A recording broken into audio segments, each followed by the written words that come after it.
अस्सलाम वालेकुम एवरीवन। इस वक्त हम पढ़ रहे हैं फर्स्ट ईयर इकोनॉमिक्स और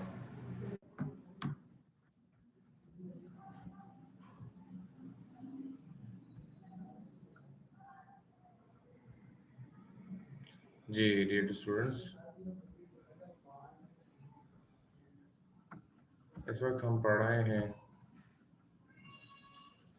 इकोनॉमिक्स। और इकोनॉमिक्स के अंदर हमने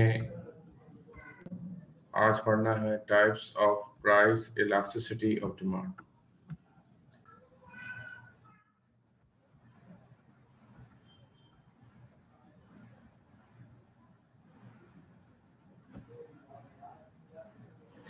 तो आज हम पढ़ेंगे types of price elasticity of demand.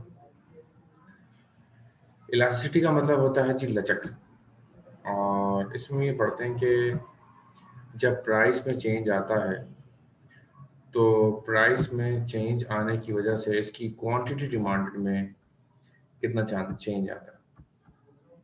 तो देयर आर 5 डिग्रीज जो कि आपकी इस वक्त लिखे हुए हैं। सबसे पहली इसमें होती है इलास्टिक डिमांड, दूसरी होती है हाईली इलास्टिक डिमांड, तीसरी परफेक्टली इलास्टिक डिमांड, चौथी इन इलास्टिक डिमांड और पांचवी परफेक्टली इन इलास्टिक डिमांड। तो इस तरह टोटल ये 5 होती है। ठीक है।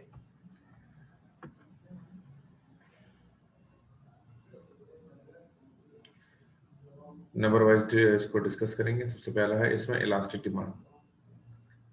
तो percentage change in price equals to percentage change in quantity demanded. जितना प्राइस में चेंज आ रहा है उतना ही क्वांटिटी डिमांडेड में भी चेंज आ रहा है। जब दोनों में बराबर चेंज आ रहा होता है उसे कहा जाता है elastic demand. When a change in price results in equal change in quantity demanded, it is called elastic demand. When a change in price results in equal change in quantity demanded, it is called elastic demand. Price में change इतना, price में इजाफा होता है 25%, demand में decrease आता है 25%। It means एक में इंक्रीज, दूसरे में इंक्रीज, डिक्रीज। ठीक है जी, ये नजर आ रहा है आपको। अच्छा, next is highly elastic demand. Highly elastic demand क्या होता है? It is said to be highly elastic when a small change in price leads large change in quantity demanded। जब प्राइस में कम चेंज आने के बावजूद क्वांटिटी डिमांडेड में ज्यादा चेंज आता है उसे हाईली इलास्टिक डिमांड कहा जाता है। अब ये highly elastic demand is a practical concept, realistic concept. ये तमाम चीज़ें हमारे जो लाइफ होती है उसके अंदर ये तमाम चीज़ें हो रही होती हैं। तो किस तरह से ये होती हैं जी, वो भी सुन लें। तो इसमें ये this law, this elasticity of demand यानी highly elastic demand applies on luxurious goods.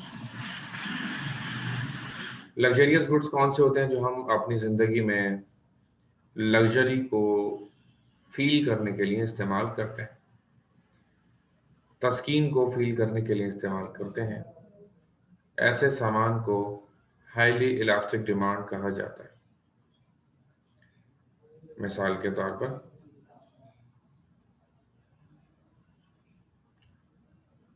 Perfume, room spray, this is room spray, and there are so many thing कि जो आपकी नीड नहीं होती, जिसके बगैर आप जिंदा रह सकते हैं, लेकिन फिर भी आप उन चीज़ों को इसलिए सिर्फ इस्तेमाल कर रहे होते हैं ताकि आपकी इमेज बिल्डिंग हो जाए। ठीक है, ताकि आपकी क्या हो जाए? इमेज बिल्डिंग हो जाए। तो उसे क्या कहते हैं जी? उसे हाईली इलास्टिक डिमांड कहते हैं। मिसाल के तौर पर अगर परफ्यूम के रेट कम हो जाए तो लोग ज़्यादा उसको इस्तेमाल करेंगे, लेकिन जब बढ़ेंगे तो लोग बहुत ज़्यादा लोग उसको छोड़ देंगे। कोई भी चीज़ जब आपके अफोर्डेबल एरिया से बाहर जाती है, अगर वो लग्जरी होती है तो आपको हर हाल में उसको छोड़ना ही होता है, क्योंकि आपके पास कोई और ऑप्शन तो है नहीं। ठीक है जी, तो आपको मजबूरन उसको क्या करना पड़ता है, छोड़ना पड़ता है। लेकिन वो चीज़ अगर आपकी बेसिक नीड होती है, यानी कि आपकी बुनियादी ज़रूरत होती है, जो आपको हर हाल में इस्तेमाल करना होगा, तो फिर आप क्या करते हैं, फिर आप उसको यूज़ करते हैं और उसको नहीं छोड़ते हैं, क्योंकि उसके बगैर गुजारा नहीं है। मिसाल के तौर पर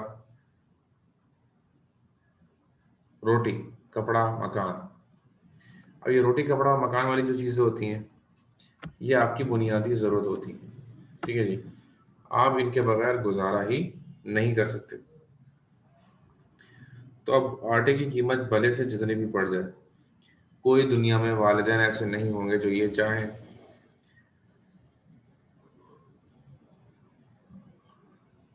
कि उनकी औलाद रोटी ना खाए। यकीनन हर माँ बाप यही चाहेंगे कि उनकी औलाद को रोटी ज़रूर मिले। ठीक है, तो high elastic demand, small change in price results in large change in quantity demanded. For example luxurious goods, आपके घर में एसी का होना, आपके घर में होंडा सिविक का होना, ये सारी चीज़ें क्या हैं? ठीक है, रोज़ाना आपके घर में चावल गोश्त पकना, तो ये सारी चीज़ें क्या हैं कि ये सारी चीज़ें हैं आपकी लग्जरी में आ जाएंगी। ठीक है,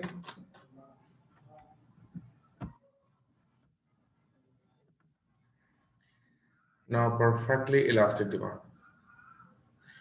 परफेक्टली इलास्टिक डिमांड क्या कह रहा है? It is said to be perfectly elastic when there is no change in price but change in quantity demanded. There is no change in price but change in quantity demanded. ठीक है जी, तो perfectly elastic मतलब कहते हैं कि जब price में change ना है, लेकिन उसके बावजूद क्वांटिटी डिमांडेड में चेंज आ जाए। प्राइस में कोई चेंज ना आ रहा हो, लेकिन क्वांटिटी डिमांडेड में चेंज आ रहा हो, यानी कि price will remain fix what ever be the quantity. Quantity पे कोई फर्क नहीं आ रहा है, नहीं, प्राइस पे कोई फर्क नहीं आ रहा है, क्वांटिटी चेंज हो रही है लेकिन price remains the same. This is called perfectly elastic demand. Perfectly elastic demand मतलब बगैर प्राइस में चेंज आए, क्वांटिटी बढ़ भी रही है, क्वांटिटी कम भी हो रही है, लेकिन प्राइस में कोई चेंज नहीं आ रहा। अच्छा, अब ये भी प्रैक्टिकल है ना। ये है क्या? ये है in elastic demand. This kind of elasticity is normally applied on basic goods. Basic goods इंसान लाजमी तौर पर इस्तेमाल करता है, क्योंकि उसके बगैर गुजारा मुमकिन नहीं होता है। तो it is said to be inelastic. It is said to be inelastic demand when small change in price results high change in quantity demanded. ठीक है जी, it is said to be inelastic when small change in price, और लिखा है बस, एक minute इसको change करना होगा। Inelastic demand, it is said to be inelastic when large change, high change,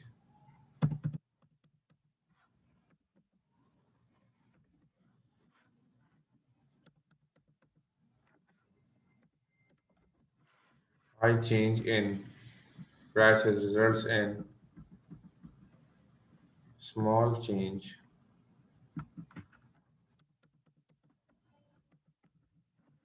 small change in quantity demand।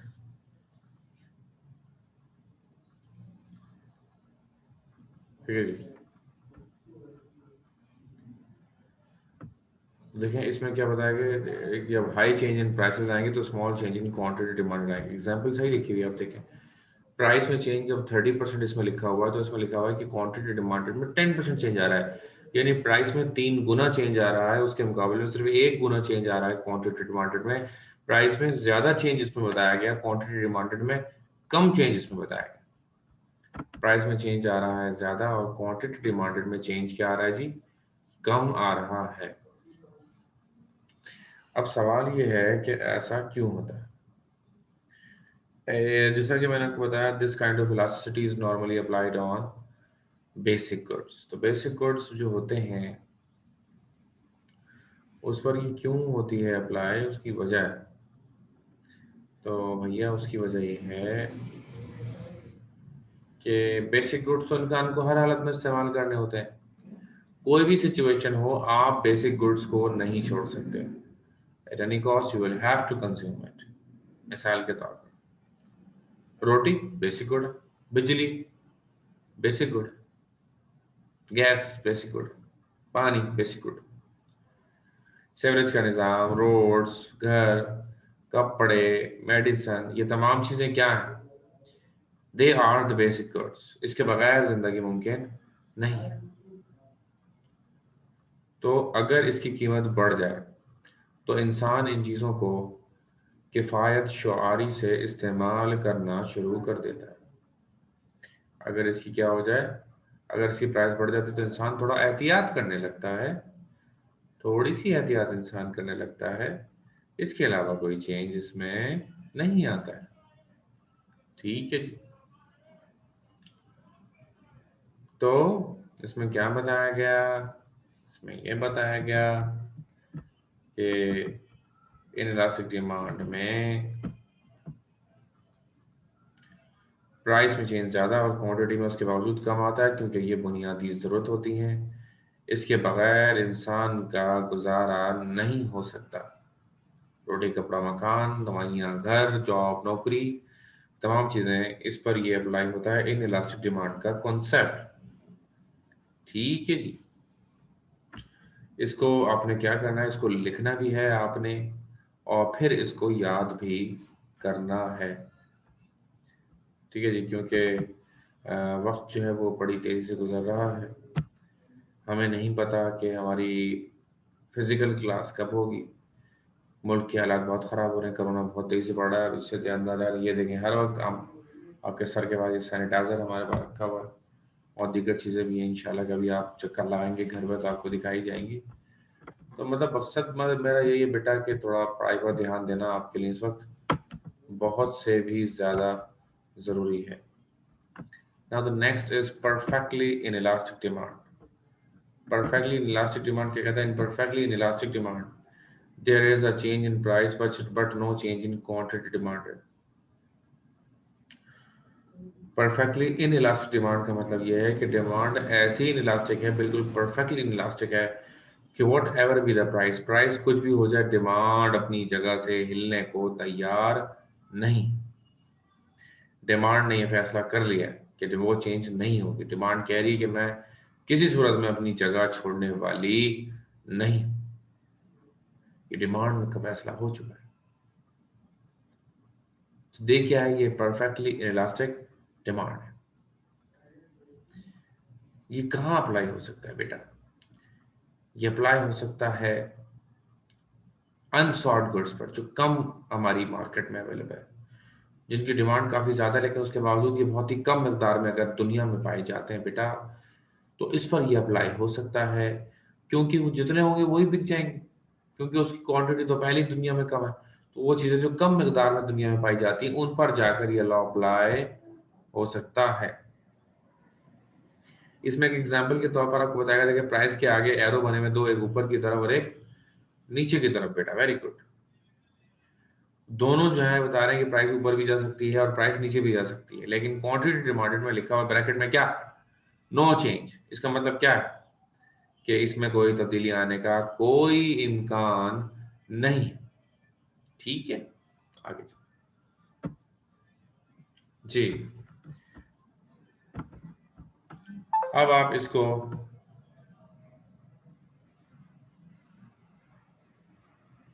इसको गौर से देखिएगा बेटा, इसमें क्या बताया जा रहा है। इसमें बताया जा रहा है कि प्राइस पहले पी थी फिर P1 हो गई और फिर P2 हो गई। लेकिन क्वांटिटी डिमांडेड कल भी Q थी, आज भी Q1 है और कल भी Q1 होगी।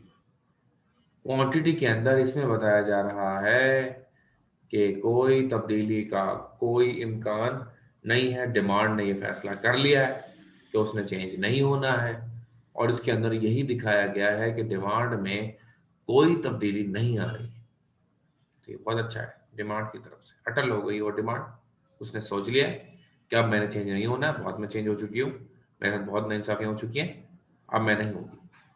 तो बेटा इस हेडिंग को ऐसे ही आपने लिखना है। इसके बाद आपने डायग्राम से पहले डायग्राम की हेडिंग डाल दीजिएगा, थोड़ा सा बेहतर हो जाएगा, थोड़ा सा खूबसूरत लगेगा।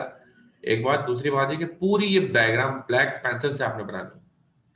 ये जो ब्लू से हाईलाइटेड एक ये जो लाइन जा रही, ये भी आप ब्लैक से बनाएंगे। थोड़ा सा डबल लाइन बना दीजिएगा। डबल मतलब एक मोटी लाइन बना दीजिएगा, एक लाइन मोटी बना दीजिएगा। लेकिन ये गोला घंटा आपने डायग्राम, आपने अपनी कॉपी को नहीं पता बनाना है। आपको दो से ज्यादा तो अलाउ ही नहीं है कलर ना, एक ब्लू अलाउ है और एक ब्लैक अलाउ है, इसके अलावा तो कलर ही आपको बेटा अलाउ नहीं है। तो आपने इस चीज का बहुत ज्यादा ध्यान रखना है। ठीक है, आगे चलते हैं।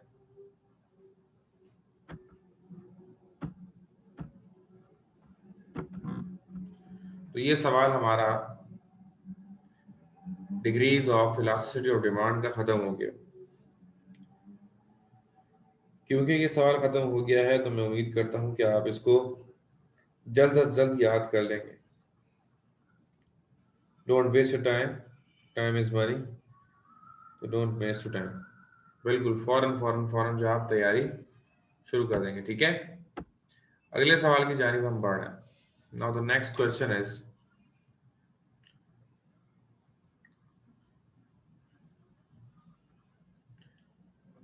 explain the methods of measurement of explain the methods of measurement of price elasticity of demand। इसमें ये बताया गया है कि आप ये जो प्राइस इलास्टिसिटी होती है, इसे किस किस तरीके से कैलकुलेट कर सकते हैं। ठीक है जी, ठीक है ना। There are so many methods.